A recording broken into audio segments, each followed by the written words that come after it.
২৭ দিন বন্ধ থাকার পর বৃহস্পতিবার থেকে চলবে আন্তনগর ট্রেন। এরই মধ্যে চলাচল শুরু করেছে লোকাল ও মালবাহী ট্রেন। রেলওয়ের মহাপরিচালক জানিয়েছেন, পুরোদমে রেল যোগাযোগ সচল রাখতে সব প্রস্তুতি নেওয়া হয়েছে। শুরু হয়েছে আগাম টিকিট বিক্রিও। কোটা সংস্কার আন্দোলন ঘিরে ২৭ দিন বন্ধ ছিল ট্রেন চলাচল। এতে চরম ভোগান্তিতে পড়ে রেলপথের যাত্রীরা। জীবনযাত্রা স্বাভাবিক হওয়ার পর রেলওয়ে কর্তৃপক্ষ ধাপে ধাপে ট্রেন চালুর সিদ্ধান্ত নেয়।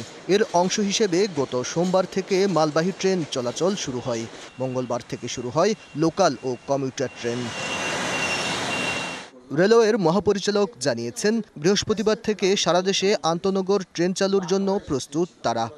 আজকে থেকে আমাদের লোকাল মেল এক্সপ্রেস কমিউটার ট্রেনগুলো এটা চালানো শুরু করছে এবং আগামী 15 তারিখ বৃহস্পতিবার থেকে আমরা সকল আমাদের রেলওয়ে নেটওয়ার্কের মধ্যে আন্তনগর ট্রেনগুলো চালু করব। 250-টিরও বেশি ডিজাইন অপশন নিয়ে ওয়ালটন স্মার্ট ফ্রিজ, বোঝে আপনার প্রয়োজন। ট্রেন বন্ধ থাকার কারণে মোট কী পরিমাণ ক্ষতি হয়েছে তা এখনও নিরূপণ করা যায়নি। তবে কয়েকটি ট্রেন ভাঙচুর হওয়ায় 8 কোটি 80 লাখ টাকা ক্ষতি হয়েছে বলে জানান মহাপরিচালক।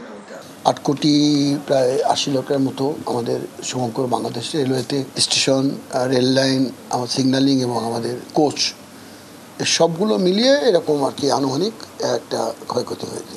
এদিকে যাত্রীদের নিরাপদে ট্রেন চলাচলের জন্য নানা পদক্ষেপ নিয়েছে রেলওয়ে।